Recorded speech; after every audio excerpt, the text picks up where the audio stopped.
ahead of starting, we'll let everyone know that I'm Jason Metcalfe. I'm the moderator. I will be monitoring the messages in the chat and the Q&A. We'll try and take the Q&A at the end of the session today. And then just a reminder that the top 3 rated sessions at Dev Days will get golden tickets to go to and be invited to present at BBCon in Seattle this September. So let's send Tanya and Brantley to Seattle at the end of the presentations. Please stick around for the survey. With that, I'll pass it over to Tanya and Brantley. Thank you. Okay. I wanted to make a couple of notes before we start the videos. My Southern accent gets more pronounced as the demo goes on, so hopefully you can understand me with my Southern drawl. Also, the video doesn't last for the full length of the time that we have allotted for our session, so please feel free to come up with questions as we go along. And I have everything pulled. I'm going to be running a video, but I have everything pulled up. So hopefully if you have any questions or want to go back to anything, I could quickly share that live. We have docs on this presentation. So if you look at the chat and messages, there's a docs tab there. Maybe, I don't know that everyone needs to go try to download them at once, but hopefully if you phase into that, you can get those to download. And I do have I'm a newbie at doing presentations, so I did notice when I tried replaying them today that a piece of it I had cut out or attempted to cut out is still in the video. So we have like a 3 or 4 minute section that repeats. So you'll have to forgive me for that, but we'll wait just another minute or two to make sure everyone's online, and then I'll start the video. I'm really excited about this information. I hope you will find it exciting too.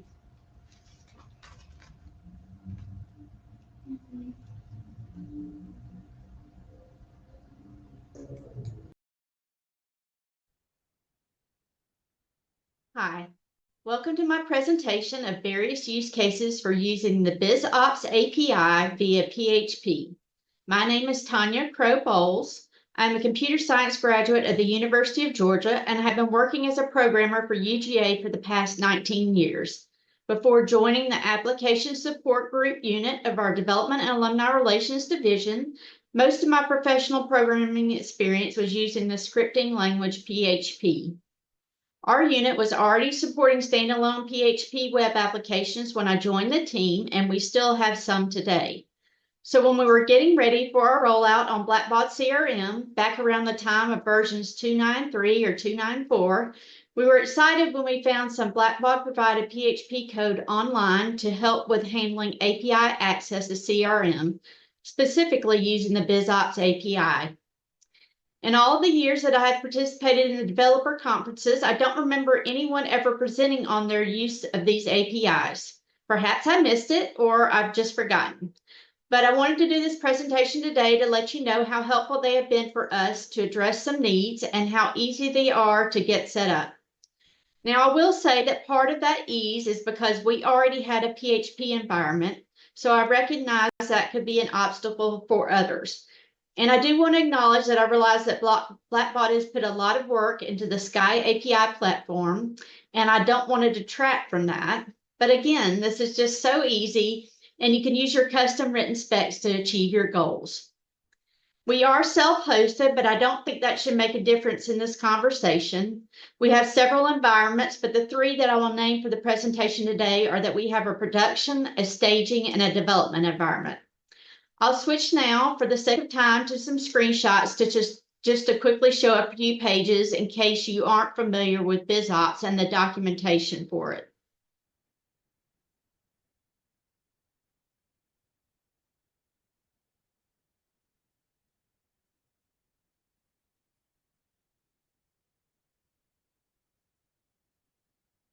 This is a screenshot from our splash page for our staging environment. Ours is slightly customized, but everyone should have one of these that looks fairly similar. It could be the case, though, that you're not in the habit of looking at it. At the bottom right, there is an endpoints tile, which upon clicking that takes you to a list of endpoints. We will select the Business Operations Services link. This link mentions that these are SOAP endpoints. That takes you to another screen. Here, after selecting BB Infinity, you can then select the particular type of API that you want to review. Generally, the API calls that we do have been to access datalist or searchlist specs, but we also have one instance of accessing a KPI. The KPI and a few other calls were done particularly to serve some needs for our law school. So I'll just show you from the datalist link here that you can see a custom data list that was written and used for this purpose for our law school. I never need to go back and look at this list or these pages to set these up, but I just wanted to show you in case you hadn't seen all of this before. There's also documentation in the Blackbaud Infinity SDK developer guides. Here's a screenshot of one of the pages from that. First, I'll tell you more about the KPI we set up for law. They have a particular fund of theirs for which they wanted to set a goal and be able to present visual updates of progress toward that goal on their website. I do need to say, though, that since we first started doing this, they switched their website hosting, where it's no longer hosted on campus, and we lost the ability to support the web service call in the way that we had originally been doing it. I've recently approached them about the possibility for doing it another way, but haven't gotten them to bite on that idea. So you'll see in my screenshot that their goal hasn't been active for the past few years. We'll do a purpose search for the fund.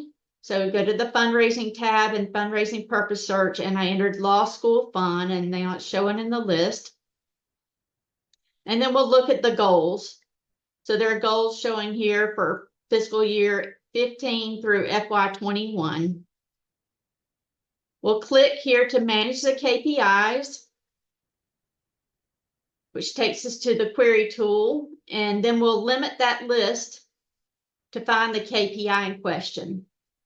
Click on one of those KPIs, and I've selected the FY20 Law School Fund goal. This is actually a custom KPI. The type is mentioned here, created to get the specific revenue data that we wanted. So this is the custom KPI code, and it calls a custom SQL function. Now, I did want to mention that the main difference between the out-of-box KPI and our custom one is that transactions. So here's the out-of-box code, SQL code, and our custom code. And the only difference here is that they both are using a type code of 0, but then we've added an application code of 2 to the list. See the difference here, which means that pledges and payments are included. So all of the payments are included, but we've also included the pledge application type. And then I'll quickly show the other tabs of the KPI setup. Here's the criteria tab where we've selected the fund or the designation and our goal, FY20. Then the goal tab where you set up your target range, good and satisfactory. This probably on the history tab wasn't the best choice, only storing the last 10 values, but it worked out okay. It just wasn't as useful for showing for the graph here. Then the final tab is the sites tab where we have the site of law selected. So anyway, we've got our KPI set up. Looking at the last one of the KPIs that we created, the FY21, I realized that we still have it running. Oops. On production, and you can tell that by the graph is still filled in here. So on production is taking a few seconds to refresh every day. So running somewhere between 2 seconds and 7 seconds for it to refresh. And then we have it scheduled to run in a queue. So we've got a daily 7:30 p.m. queue, and here is our goal, our KPI instance. So anyway, I need to get that turned off. But we'll go back to the FY20 version of the KPI on staging and look at the URL here in yellow to get the GUID of the KPI instance that we want to use in our PHP code.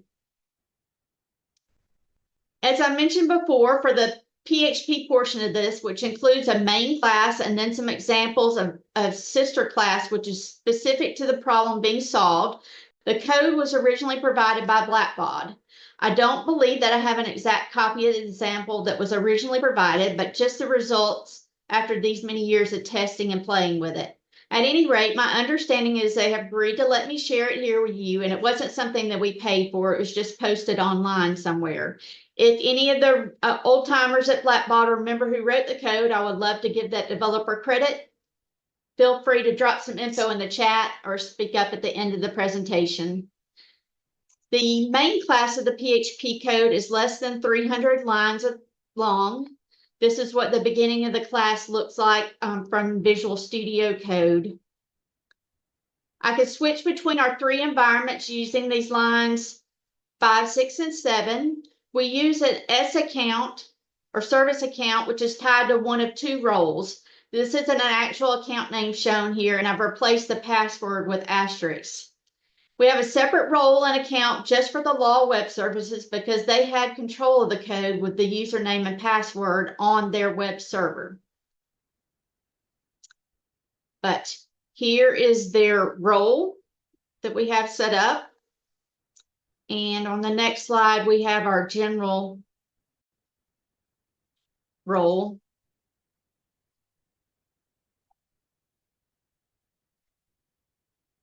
And here are the permissions shown where they're set for the KPI.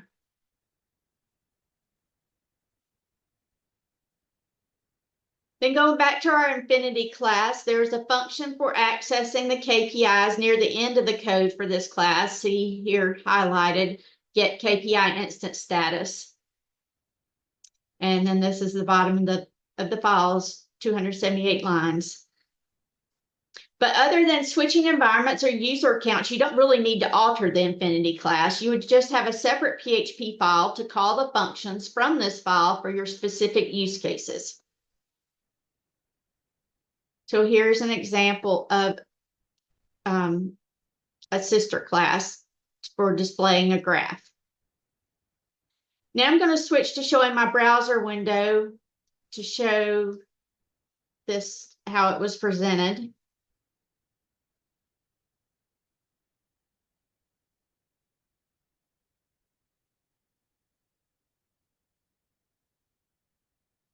We'll go here, you can see the animation working. So this was displayed in line with other information on their page. It just wasn't the graph by itself, but you can see that the goal was 1,100,000 and they were just short of the goal at 1,019,183.78.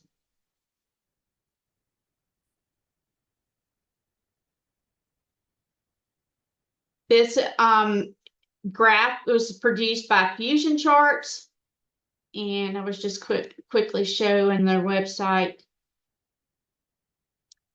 here, and then the Fusion Chart suite.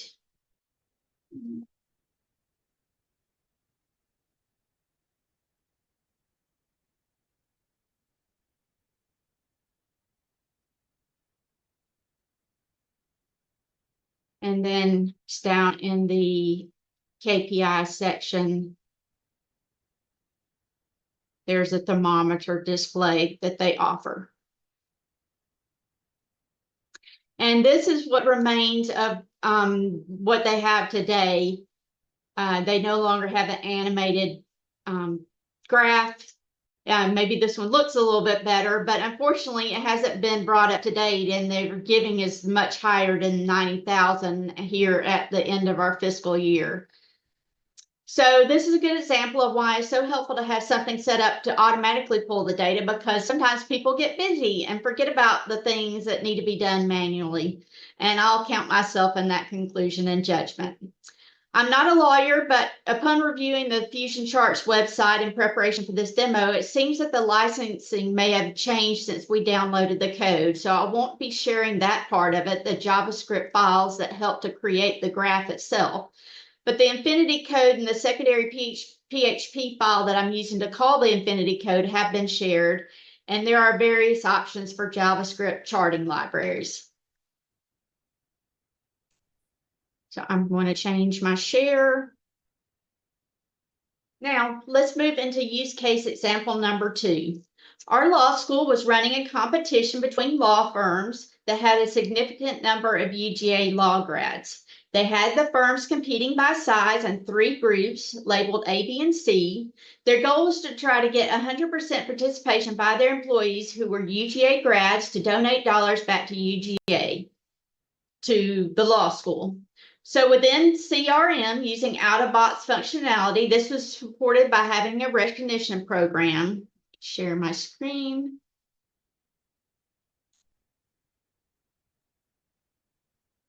Shown here. So this is the recognition program, Law Giving Societies. Also, the law school staff were willing to support the program by adding the firms that were part of the competition as groups, which were created using a custom type of giving circle. So this is a group, and the description of that in the custom group type. And then keep the group members updated who would be a part of the competition. So I've got a bunch of stuff masked here, but these are the members. This is a customized data list. And if we toggle on design mode, you can see that we have some additional filtering here, a custom score, and some giving information. Let's go back. This is stop.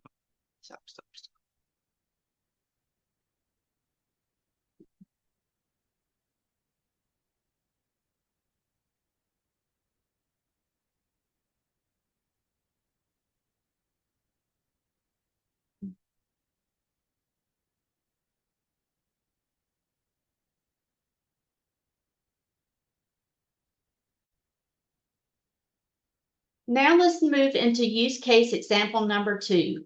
Our law school was running a competition between law firms that had a significant number of UGA law grads. They had the firms competing by size in 3 groups labeled A, B, and C. Their goal was to try to get 100% participation by their employees who were UGA grads to donate dollars back to UGA in the law school. So from within CRM,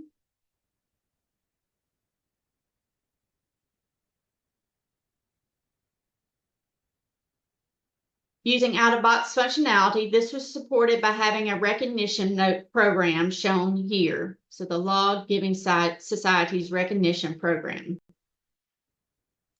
Also, law school staff were willing to support this program by adding the firms that were part of the competition as groups, which were created with a custom type of giving circle. So here we have a particular law firm. It's prefixed with law, and it has a description about it and the giving circle, the custom giving circle group type. And then also keep the group members who were a part of the group updated, so that the ones that would be part of the competition. So this members list is a custom data list that has a additional filtering here, a custom score, some giving information, but the list itself isn't pertinent to what's being demoed today. The custom code that supported this effort included 2 data lists, one to show the groups. Well, and then if we look at the, if we turn on design mode, we can see that this is a custom list here, group members data list custom. The custom code that supported this effort included two data lists, one to show the groups, which is here. And this is a data list. And then another to display the group members. So again, data list, giving circle group members. And then there's the Infinity PHP class and the two PHP files to handle the web service call to each of those data lists. The code for the two data lists and the three PHP files is included in what is being shared. As I mentioned earlier, the law school had their own web server and were hosting this code. I merely provided example code for them to use and to do with what they wanted. So what I'll show next is just my simple display of the data using HTML and PHP, and it is not exactly how it would have appeared on their site. Here's the firm list from 2016 with, again, the firms grouped as A, B, and C, and with a named firm representative hidden here. And then here's the list for 2017, again with the same groups.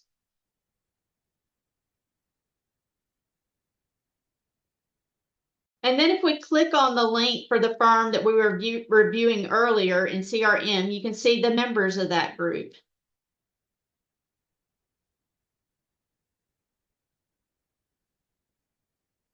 Group member name, their nickname, where their office is, and what class they were for law. So there were 20 UGA law grads working at Blackbaud, and 18 of them were donors for a 90% participation rate. We go back here, we can see Blackbaud, 20 graduates, 18 donors, 90%. And then you can see here that the 2 of the 20 that haven't given have blank recognition levels here. I tried to keep the data list code flexible enough that it could possibly be used for another competition or list of this type, but we haven't used it for another school or college as of yet.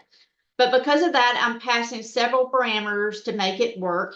Here's the top of the law challenge PHP, or the firm challenge PHP file, and there's all the parameters. And here is where we reference the data list by GUID.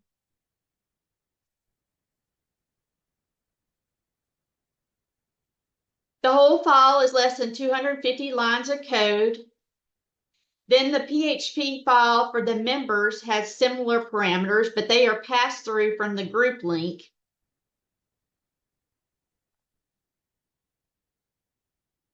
And here's the reference for the data list for this file. And this file has less than 150 lines of code.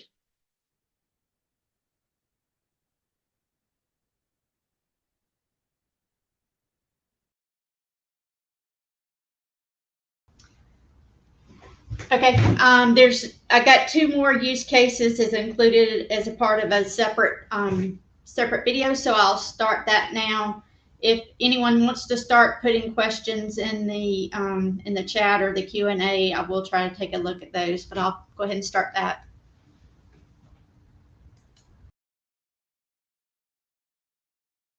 On to our third example. We use the Blackbaud product, BBIS, or Blackbaud Internet Solutions, to handle most of the events that my unit supports. But there are a few free events that my team supports for which we wanted more control over the registration and experience than was easily available using BBIS. Also, we felt that there was not a strong need for these registrations to go through the normal batch process. We have done that using the survey tool called Qualtrics, for which UGA has a license, and with more web service calls. I don't want you to get too hung up on the tool though, because Qualtrics has just increased the price on our license, and we are looking to move the surveys that we use for these events to another tool. We haven't decided on the best and most cost-effective fit just yet. But besides the flexible interface options and flow control, The Qualtrics tool offers the ability to add web service calls to the flow that use basic authentication with encoded credentials. Since the calls will be happening as part of these events, we'll be inserting or updating data in our database compared to the web services that I previously presented on, which were just displaying data. We want these calls to be password protected. So we have an event called the President's Club Reception, which is coordinated by our Office of Special Events. It is a VIP event with our university president. A lot of work goes on ahead of time by that team in preparing the list and the appropriate name formats for the invitees. The email invitation is sent via Qualtrics, and it includes a link to the survey, which includes the constituents grid for the primary invitee. So the survey displays the name format for that primary invitee, allows them to select their registration, and then allows them to enter their name the way they want it on their name tag, and also for their guest if they have one. This is a behind the scenes view of the survey. Let me switch to share.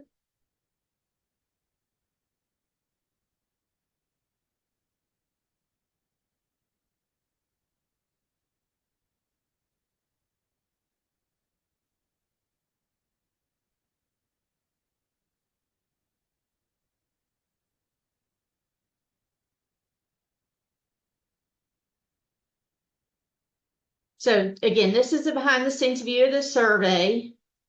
Their invitee name shows here the registration type, either themselves or the self and their guest, or they're going to send regrets. It shows their preferred name and allows them to change that. And then if we go to the next one, the preferred name for their guest, and then a end of survey message, thank you for submitting. Then if we look at the survey flow, we will see the web service call shown here and the parameters that are passed. The CID that we are getting from the URL is the constituent GUID, and then we pass that on to the web service call along with the name tag value that the user enters and the name tag for their guest. The web service code looks like this. Notice that at the big top of the file is the authentication code. You can also see the parameters that we previously shown are being passed, and a hard-coded event ID GUID right here, and the registration option, which equals the complementary option here. And the rest of the code has the reference to the data, the search list being used. And here is that search list spec. Same ID. After doing a quick search in this search list spec on the constituent table to make sure that the GUID that was sent matches to a record, the search list spec validation will allow you to run other stored procedures and insert statements. So that is done to add the event. Here, add the registrant and add the name tag info into an attribute, and then do the same thing for the guest and add their attribute if needed. With this, we bypass the batch review process, and then we have the view of the event in CRM using a custom data list that shows the host name, and the guest, the value of the name tag, which was stored as a registrant attribute. Sorry that I'm blocking most of this out, but if you look closely, you can see part of the host name in the first column. The second column is alternating between showing the host and guest of host name. Then their lookup ID, title, the name is broken out into separate fields. The name tag attribute is displayed next, and then the registration option. For the finale, I want to talk about some code that we use for our Giving Day. We are hosting our own Giving Day website using BBIS donation pages.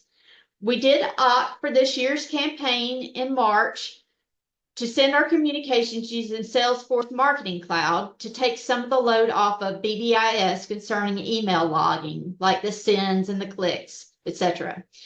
To add some new excitement to our campaign for this year, our annual giving team wanted to do Power Hour challenges, where during a limited time frame, there were challenges and extra rewards for giving to different schools, colleges, or units. Here's an example of one of those, the Student Organization Challenge that happened between 2 and 3 p.m., where the organization and appropriate fund are listed, as well as the number of gifts received during the time frame. In the next slide, we have a Greek challenge that occurred between 3 and 4 p.m. and soliciting a combination of 150 gifts from our fraternity and sorority members or their friends and families to one of our 4 different funds, along with accounts to each fund. And then there is a unit division challenge which was held from 5 to 6 p.m., where we are only displaying the top 5 counts.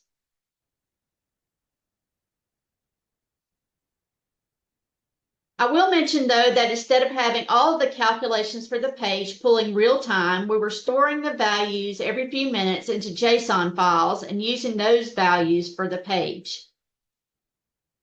So here is an example file for the 5 to 6 p.m. unit division challenge with some line breaks added to make it more readable. This file was created by a PHP file, which made the web service call to a data list and then created the JSON object.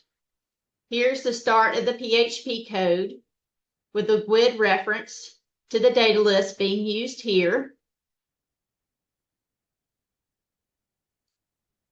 And here at the end of the file is where the JSON object was created. The file is being run on a schedule using cron and a PHP file to define the schedule, etc. It looks something like this, where it is stored in GitLab.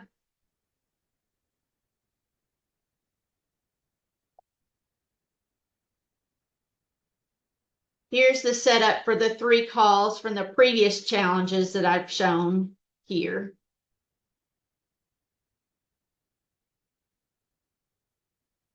Notice that the schedule has each one start 5 minutes before the beginning of the challenge in order to clear out any value stored from when it had been running for testing purposes in the days leading up to Giving Day.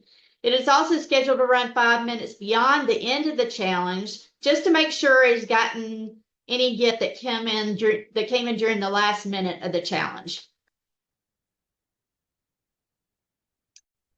All of the Power Hour challenges were able to be run through a single data list using parameters to distinguish between the different types of challenges. Here's the beginning of the data list spec.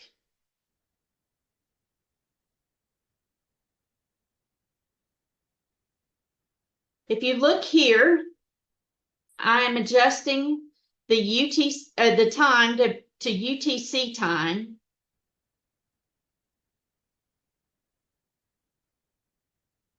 To match what is being used in the BBIS tables. And here you will notice that you may notice that some of the fields I reference are from the BBIS donation transactions table, where I declare a table variable. I then pull data from that donation transactions table, translate some values out of the XML object field in that table here, and then limit the rows that are being retrieved by my UTC adjusted start and end times here.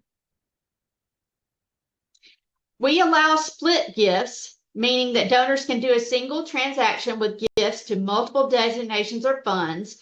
So the code here will account for gifts with up to 10 splits. So that's why all the repeating designation stuff here.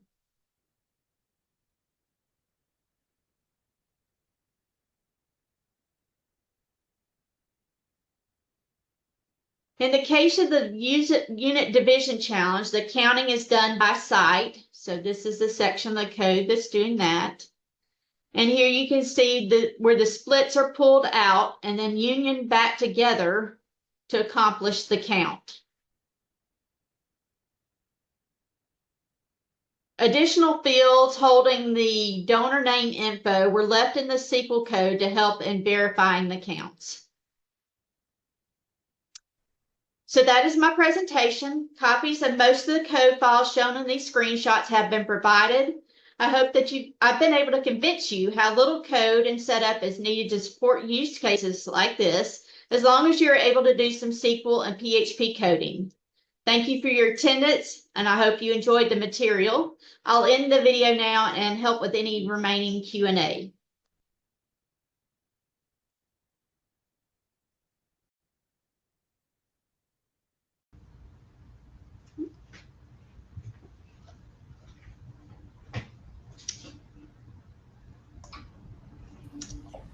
So thank you. Yeah, thank you for your attendance. If you have any questions for us, just pop them into chat or the Q&A.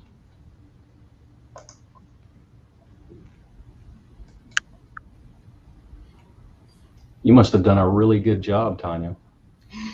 I have a question for you guys. After these experiences and use cases that you've built out, the connection with PHP and the BizOps API, are there any other projects that you're currently working on a similar approach?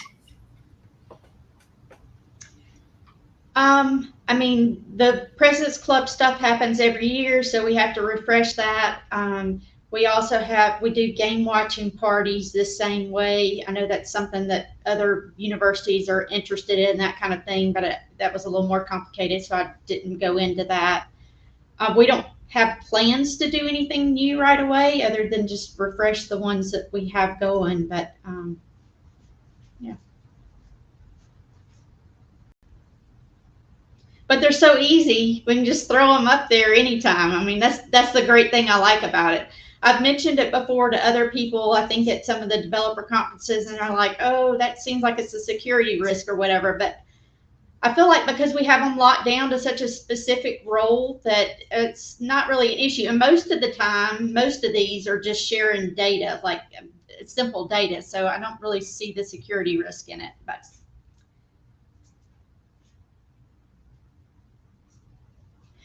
I mentioned at the beginning that we were self-hosted, and I didn't think that would be an issue. But Jason, since you have more knowledge about like the hosting with Blackbaud, do you think there's an issue with something like this? Yeah, thanks for that question, Tanya. No, the endpoints are still valid in terms of whether you're self-hosted or hosted by Blackbaud or a third party. And as long as you have the kind of authentication set up and that kind of appropriate security, there should be no problem accessing them. Okay.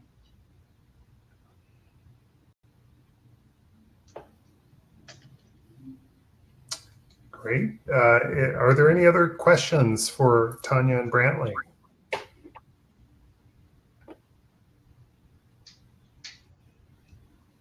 Might want to go ahead and throw up the survey. Yeah, I'll kick off the survey.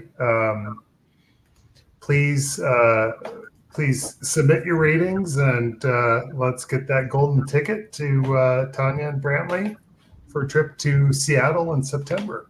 That's right. I've never been. I would like to go. It's a beautiful time to go to Seattle, for sure. Anywhere in the Pacific Northwest. Well, will you be going to that, Jason? Will you be attending it since you're so close? I will.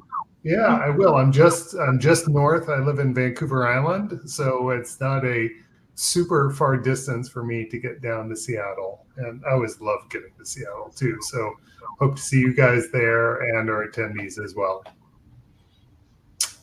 Thank you so much for sharing some insight in how you delivered some of the value to your end users using the API, BizOps APIs, and PHP. This was really fantastic to see, and so innovative. Thank you, everyone. Thank you. Yeah. Thank you all. Have a great day.